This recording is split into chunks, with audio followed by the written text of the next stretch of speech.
Fallen former President Daniel Moi is set to be the fifth Kenyan to ever be accorded the ultimate honor of a state funeral. Moi's, however, is unique as it will be the first for a former head of state, with Kenya's history illustrated by a week-long mourning period for a president that died in office in Mzee Jomo Kenyatta. Well, Sam Gituku looks into what goes into a state funeral and how unique Moi's will be compared to four other Kenyans that have gone before him.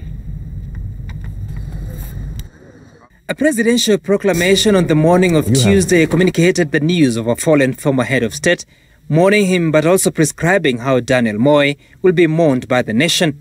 President Kenyatta in the proclamation directed that all flags at all key installations and public places be flown half-mast and a period of mourning be observed until he is laid to rest. And immediately, the military took over crucial operations, including security at the Lee funeral home. Some even seen at the Nairobi hospital where President Moi died. Good morning. There's a precursor to a state funeral to be held in the coming days. In Kenya's history, 4 Kenyans have been accorded the ultimate honor. They are President Jomo Kenyatta, who died in August 1978, Vice President Michael Kijana Wamalwa, who died in August 2003, Nobel laureate Professor Wangari Maathai, who passed on in September 2011, and former First Lady Lucy Kibaki, who died in April 2016. But Moi's death and subsequent processes have been handled differently thus far.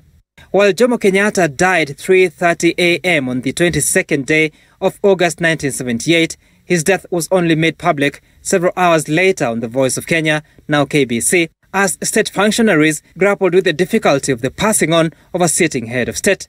For Moi, it was made public within an hour since his stated time of death announced by President Kenyatta. Just like his predecessor, Moi will be mourned nationally the entire time until his burial.